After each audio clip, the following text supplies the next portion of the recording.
પરંતુ આ પેકેજની અંદર જ્યારે સરકાર દ્વારા એવું કહેવામાં આવ્યું 3 તબક્કાની અંદર અમે આની કામગીરી છે પૂર્ણ કરીશું, પરંતુ હજી સુધી કોઈ એવી નક્કર કામગીરીઓ ઘેડની અંદર થઈ નથી. માત્ર ને માત્ર વાતો થાય છે, કામગીરી થાય છે. જે કાંઈ પણ ઘેડ વિકાસ નિગમ બંધ કરી દેવામાં આવ્યો છે, કોઈ પણ જાતની કામગીરી કરવામાં આવી નથી.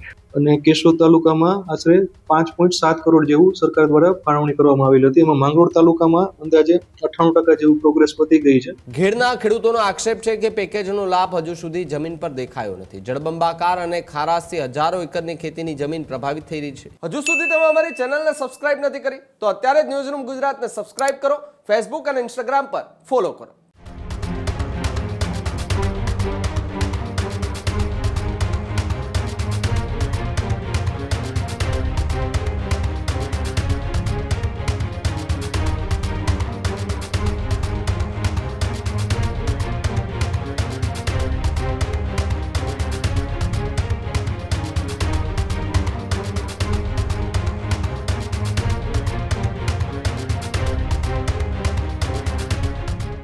અને સમાચારોમાં આગળ વાત કરીએ તો સમાચાર ઘેડ પંથકથી સામે આવી રહ્યા છે. ઘેડ પંથકની અંદર ભારે વરસાદ બાદ તબાહીના દ્રશ્યો સામે આવ્યા હતા. 1500 કરોડના પેકેજને લઈને ફરી એકવાર ગંભીર સવાલ ઉઠ્યા. 2 વર્ષ બાદ પણ વિકાસ કાર્યોના કામો પૂર્ણ ન થયાનો ખેડૂતોએ આરોપ લગાવ્યો છે અને ત્યારબાદ ભારે રોષ છે. ઘેડના ખેડૂતોનો આક્ષેપ છે કે પેકેજનો લાભ હજુ સુધી જમીન પર દેખાયો નથી. જળબંબાકાર અને ખારાશથી હજારો એકરની ખેતીની જમીન પ્રભાવિત થઈ રહી છે.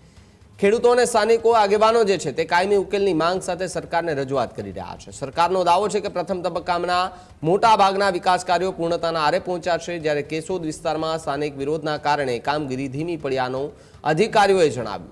આગામી તબક્કામાં 452 કરોડના વિકાસ કાર્યો માટે ટેકનિકલ મંજૂરીની પ્રક્રિયા ચાલુ છે. દિવાળી આસપાસ ટેન્ડર પ્રક્રિયા પૂર્ણ કરી નવા કામો શરૂ કરવાનો સરકારે દાવો કર્યો છે. ઘેડના પ્રશ્નોના કાયમી ઉકેલ માટે તાત્કાલિક અને અસરકારક કામગીરીની માંગ જે છે તે વધુ ઉગ્ર બનતી જોવા મળી રહી છે. ત્યારે કેશોદના ઘેડ પંથકમાં આજે પણ હાહાકારની સ્થિતિ છે કે જ્યાં વરસાદ રોકાયા બાદ પણ ખેડૂતો વધુ ચિંતિત બનતા જોવા મળ્યા છે. ત્યારે ઘેડ માટે 1500 કરોડના જે પેકેજને લઈને ફરી એકવાર ગંભીર સવાલ ઉઠ્યા છે.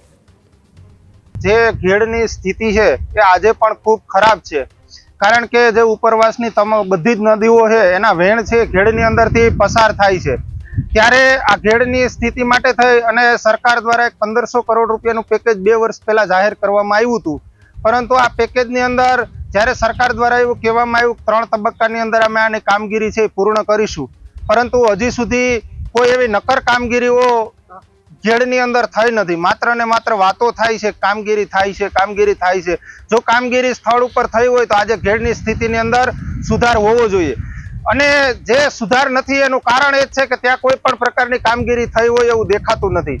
જો આ સ્થિતિ ખેતરોની જે પાણીઓ ફરી વળે છે કે ખેતરોની અંદર, અને ખાસ તો કેમિકલ વાળા પાણીઓ ખેડૂતોના ખેતરોની અંદર આવે છે. પાણી તો પેલાય આવતા હતા, ઘેડ તો પેલાય ડૂબતો હતો, પરંતુ એટલો બધો પાક નિષ્ફળ નતો જતો, કારણ કે પાણીની અંદર કેમિકલો નહોતા આવતા. આજે પાણીની અંદર કેમિકલો આવે, સામાન્ય પાણી ખેતરની અંદર ફરે તો પણ એનો પાક છે બળીને ખાક થઈ જાય છે. આ જમીન છે એને નુકસાની કરે છે. જમીનની અંદર વાવેતર કરવામાં આવે તો વાવેતરો છે એ ઉગતા નથી, આવી બંજર જમીનો બનતી જાય છે. અને આ ઘેડના ખેડૂતો પાસે માત્ર ને માત્ર એક આજીવિકાનું સાધન હોય તો એ ખેતી છે, અને જો આ ખેતી જ નહીં બચે તો આ ખેડૂતો છે એને એમનું જીવન છે ટૂંકાવવાનો વારો આવશે. એટલે મારી આ સરકારને વિનંતી છે કે આપ જે પ્રોજેક્ટ લઈ આવ્યા હોય પ્રોજેક્ટને વહેલામાં વહેલો પૂર્ણ કરવામાં આવે અને આ ઘેડના ખેડૂતો છે એની સ્થિતિની અંદર સુધાર લઈ આવવામાં આવે. અને જો આવું કરવામાં નહીં આવે તો ભવિષ્યની અંદર આ ખેડૂતો છે એને રોડ ઉપર આવવાનો વારો આવશે. છેલ્લા 30 વર્ષ ત્યાં ઘેડની પરિસ્થિતિ આના છે. 30 વર્ષ પહેલા આવું ઘેડ નહોતું. જ્યારે ઘેડ વિકાસ નિગમ સક્રિય હતું ત્યારે ઘેડની અંદર એટલું પાણી નહોતું આવતું, અને પાણી આવતું હતું તો આજે જે કોઈ પણ રસ્તાઓની ઊંચાઈઓ વધી છે એટલી રસ્તાઓની ઊંચાઈઓ હોત તો ઘેડના લોકોની વાહન વ્યવહાર ચાલુ હોત, ગામ સંપર્ક વહેવાણા ન થતા હોત. પણ આ 25-30 વર્ષ થયા ભાજપ સરકાર આવી છે ત્યારથી જે કાંઈ પણ ઘેડ વિકાસ નિગમ બંધ કરી દેવામાં આવ્યો છે, કોઈ પણ જાતની કામગીરી કરવામાં આવી નથી. અને આજે આ એનો જે નતીજો મળ્યો છે એના પરિણામ સ્વરૂપે ઘેડની 60% જેટલી જમીન બંજર થઈ ગઈ છે, જેમાં શિયાળું, ચોમાસું કે ઉનાળું કોઈ પણ જાતનો પાક થતો નથી, જેમાં ખારશ આવી ગયો છે. અને ઘેડના ખેડૂતોએ 2 વર્ષ પહેલાં પાલભાઈ આંબલિયાના નેતૃત્વમાં આંદોલન ઊભું કરી અને સરકાર સામે આંદોલન કર્યું અને પોતાની માંગ રજૂ કરી અને સરકારે ખેડૂતો સામે ઝૂકી અને 1800 કરોડનું પેકેજ જાહેર કર્યું, જેમાં અત્યારે ઘેડમાં 2 વર્ષ થઈ ગયા છતાં પણ એક પણ રૂપિયાની કામગીરી કરવામાં આવી નથી. ગયા વર્ષે ખેડૂતોને મૂર્ખ બનાવવામાં આવ્યા કે 139 કરોડનું પહેલા તબક્કામાં કામ થશે, પરંતુ માત્ર ને માત્ર 12 કરોડની કામગીરી કરવામાં આવી. અને એ પણ એ કામગીરી છે કે જે સિંચાઈ વિભાગ દર વર્ષે કરતું આવે છે. પેકેજ જાહેર થયું પછી નહીં, એની પહેલાં પણ કરતું આવે છે. એટલે ઘેડના ખેડૂતોને મનસુખભાઈ માંડવિયાએ લોલીપોપ પકડાવી દીધી છે અને ઘેડના ખેડૂતો ચગરે છે. તો આ તાત્કાલિક ધોરણે આ 1800 કરોડનું કામગીરી કરી, 1800 કરોડના જે પેકેજ છે એ પ્રમાણે કામગીરી કરી અને ઘેડની નદીઓ ઊંડી પોડી કરવામાં આવે અને પાણીનો યોગ્ય નિકાલ કરવામાં આવે. સરકારશ્રી દ્વારા ઘેડમાં જે પાણી ભરાવાનો પ્રશ્ન છે, જે અંતર્ગત સરકારે ફેઝ વાઇઝ પ્લાનિંગ કરેલું છે. ફેઝ 1, 2, 3 અંતર્ગત આ ચોમાસા પહેલા ફેઝ 1ની કામગીરીની સરકારશ્રીમાંથી મંજૂરી મળેલી હતી. ટોટલ 139 કરોડની સરકારશ્રીમાંથી મંજૂરી મળેલ હતી. જે અન્વયે સરકારશ્રી દ્વારા જુનાગઢ જિલ્લામાં ટોટલ 15 કરોડની ફાળવણી કરવામાં આવેલી, જે અંતર્ગત આપણે મુખ્યત્વે માંગરોળ તાલુકા અને કેશોદ તાલુકામાં 2 કામ કર્યા હતા.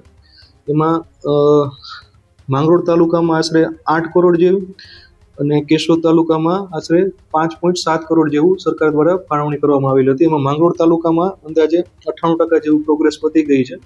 કેશોદ તાલુકામાં સ્થાનિક વિરોધને કારણે અંદાજિત 54% જેવી ભૌતિક પ્રગતિ થયેલી છે. ફેઝ 1ની કામગીરી બાદ ફેઝ 2ની કામગીરીનું આયોજન કરવામાં આવેલ છે, જે અંતર્ગત હાલ સરકારશ્રી દ્વારા સોરઠી ઘેડના જુનાગઢમાં ટોટલ 452 કરોડની ફાળવણી કરવામાં આવેલી છે. જે અંતર્ગત સરકારશ્રી દ્વારા વહીવટી મંજૂરી આપવામાં આવેલી હોય, અત્યારે હાલ વિભાગ દ્વારા તાંત્રિક મંજૂરીની પ્રોસેસ પ્રગતિ હેઠળ હોય. આયોજન મુજબ તાંત્રિક મંજૂરી મળ્યા બાદ આવનાર દિવાળી એટલે કે ઓક્ટોબર માસની આડેગાળે ટેન્ડર પ્રોસેસ કરી અને કામગીરી કરવાનું આયોજન છે. આ જે બીજા ફેઝની કામગીરી હશે એમાં કયા પ્રકારની કામગીરી? બીજા ફેઝમાં જે અત્યારે હાલ નદી છે ઘેડ પંથકમાંથી જાય છે એની માપણી કરી ઓરિજિનલ એની જે પહોળાઈ છે ત્યાં સુધી માપણી કર્યા બાદ દબાણ દૂર કરીને ઓરિજિનલ પહોળાઈમાં લાવ્યા બાદ ઉપરના પાડા દૂર કરી પ્રોટેક્શન વર્ક કરી ગેબિયન ટાઈપનું અને માંગરોળ તાલુકામાં પિચિંગ અને કેશોદ તાલુકામાં ગેબિયન ટાઈપનું કામગીરી કરવાનું આયોજન છે. ખેડૂત ભાઈઓ છે ખેતરમાં ડ્રોન ઉડાવતા હોય છે ત્યારે આપણે એક પ્રશ્ન સતાવતો હોય છે કે જે આપણે અત્યાર સુધી જીપીએસ ટેકનોલોજી વાળા ડ્રોન વાપર્યા છે, જેથી કરીને મોબાઈલ ટાવર છે અથવા તો હાઈ ટેન્શન લાઇન પસાર થતી હોય, કોઈ વૃક્ષો હોય, ત્યારે જે જીપીએસ ટેકનોલોજી વાળા ડ્રોન છે એમાં ટકરાય અને ટ્રેસ થાય છે. પણ એગ્રીવન લાવ્યું છે GNSS ટેકનોલોજી ડ્રોન, જેથી કરીને એ ડ્રોન છે એ કોઈ જગ્યાએ ટકરાય નહીં, પોતાની રીતે જ ડિસિઝન લે છે અને મૂવ થઈ જાય છે, જેથી કરીને GNSS ટેકનોલોજી ડ્રોન છે એ વાપરવાનો આગ્રહ રાખો. આ જ પ્રકારની તમામ અપડેટ જોવા માટે ન્યૂઝરૂમ ગુજરાતને લાઇક, શેર અને સબસ્ક્રાઇબ કરવાનું ભૂલતા નહીં.